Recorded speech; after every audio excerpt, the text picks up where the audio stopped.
बसावं. किती घ्यायचं का पीठ? तूप कशात आहे? ठीक आहे तिला समोर.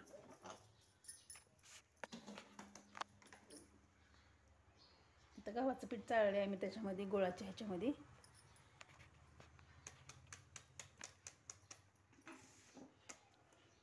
काय की अजून पीठ गव्हाचं लागेल पाहिजे तसं. बेसन टाकायचं थोडंसं. आता तूप घातलं त्यात. तूप किती घ्या? टाक टाक अजून असं काय? टाक थोडं अजून. बस चाळ गव्हाचं पीठ अजून त्यात. माझ्याकडे किती डबा?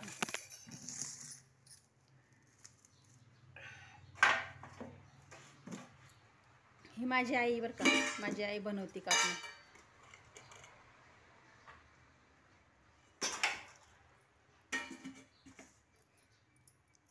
थोडंसं गव्हाचं पीठ घ्यायला भरपूर करून. चाळायचं घ्यायचं पाहिजे असं घ्यायचं असतं ग.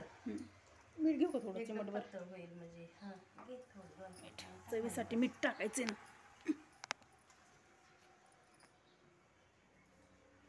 पाहिजे असं घालायचं नंतर लय होईल ते तसं.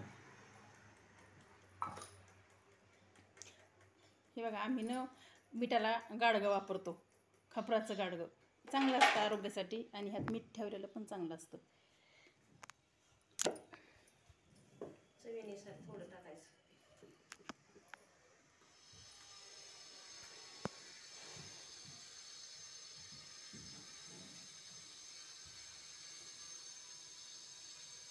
हा पदार्थ मस्त साधा आणि सोपा आहे बरं का, पण सगळ्यांना आवडतो. गूळ पण पोटात जातो आणि ह्यात काय मैदा वगैरे काही नाही. त्याच्यामुळं गूळ आणि गव्हाचं पीठ आणि आपलं थोडंसं बेसन आणि तुपाचा वापर झालेला आहे ह्यामध्ये. आणि आमचं मोहम असतं वजन का वाटेला पीठ नाही अंदाजी, कारण अनुभव एवढा आहे आईला त्याच्यामुळं सगळं अंदाजी घेते ती आणि एकदम पदार्थ मस्त साधतो.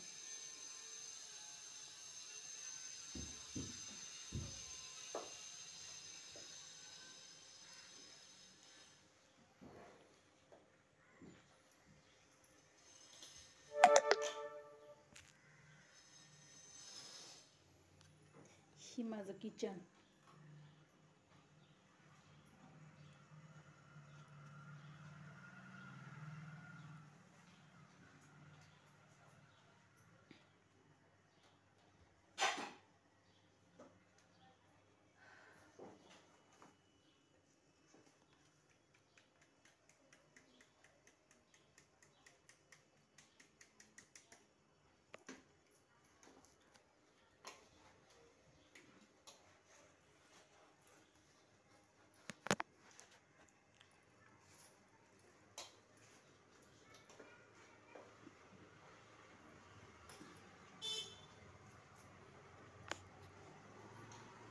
बडीशेप पण टाकायची असते ह्याच्यात, पण आता नाही माझ्याकडे अवेलेबल बडीशेप म्हणून टाकली नाही. इलायची पण टाकतो, थोडंसं जायफळ घातलं तरी चालतं.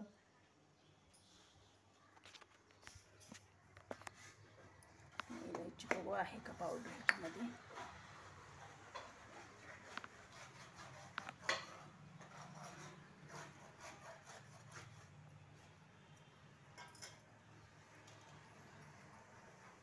इलायची असेल थोडीशी असं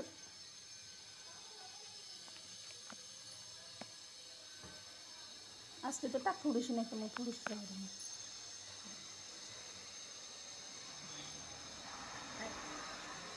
बारीक केलेली का? हां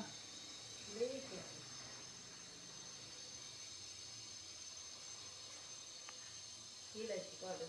इलायची पावडर अजून मळायचं ना त्यात पीठ का नको?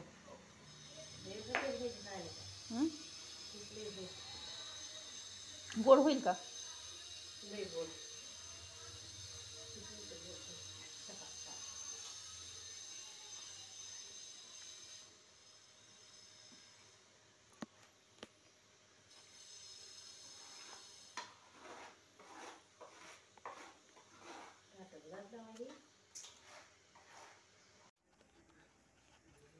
आता बघा लाटून घेतल्या आणि आता तळायच्यात.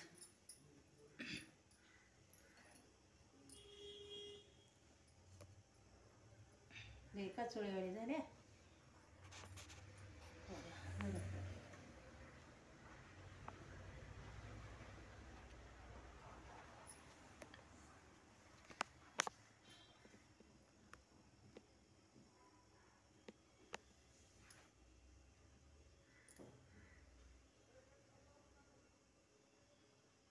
गव्हाच्या पिठाची गोड कापणी. आपल्याकडे कापण्यामध्ये ते त्यांच्याकडे काय माहिती. काय काय टाकलं सांगा ना सगळे एकदा कृती अजून त्यांना. यात काय काय वापर केला तू? अगोदर गुळाचं पाणी, नंतर पीठ चाळलं, नंतर बेसन टाकलं, नंतर तूप टाकलं आणि एकत्र करून मळलं आणि उंड करून तेल लावून लाटलं आणि नंतर कापलं. आता तळून घ्यायचं.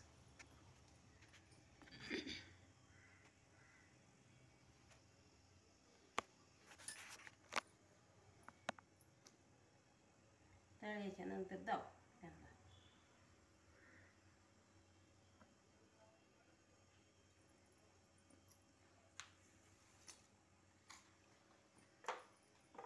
असा उंडा करायचा बारीक छोटा आणि पीठ घट्ट घट्ट करायचं, लई पातळ करायचं नाही.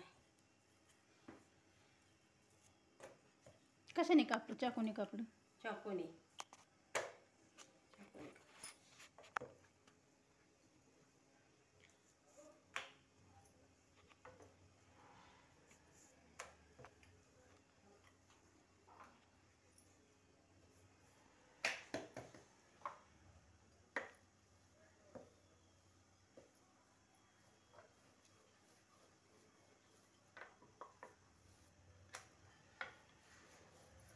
आमची आई बघा बांगड्या कितक्याला भरती. तिला असल्या मोठ्या मोठ्या हात हात भरून बांगड्या भरती ती. आमच्याकडे करत असेल ही बांगड्याची. एवढ्या मोठ्या मोठ्या बांगड्या घेऊन काम करते.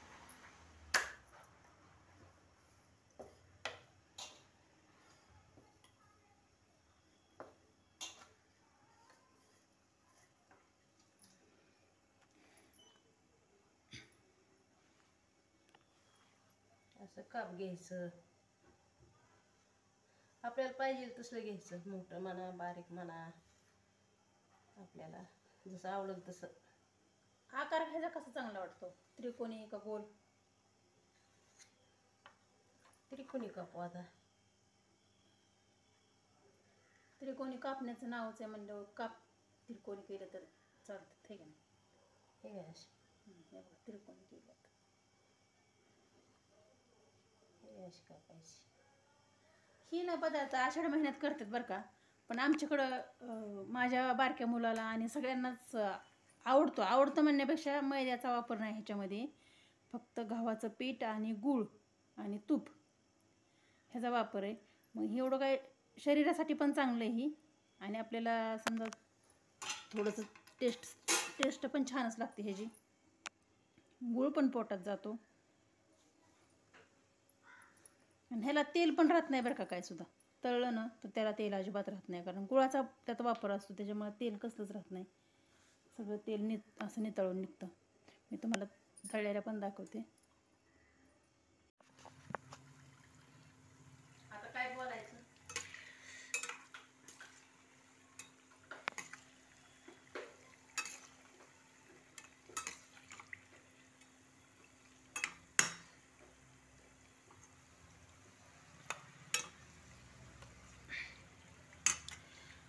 लय मोठा नाही आणि लय बारीक बी नाही गॅसवर तळण्यासाठी. लय मोठा गॅस केला तर लाल होतात लगेचच. गुळाचा प्रकार असतो हा, त्यामुळं गुळाचा पदार्थ लगेचच लाल होतो मोठा गॅस केला की. त्याच्यामुळं मध्यम गॅसच ठेवून त्याच्यावर तळायचं.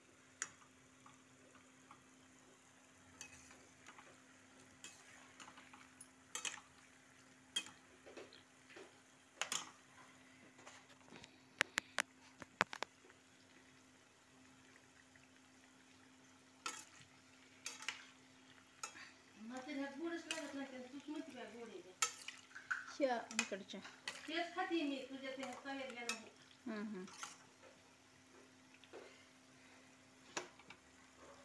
आपल्या खावा. हे बघा, ही परवाशी पुऱ्या, गोड परवाशी पुऱ्या. ह्याला 6 दिवस म्हणलं तरी काही होत नाही बरं का परवासामध्ये. 15 दिवस होत नाही काय.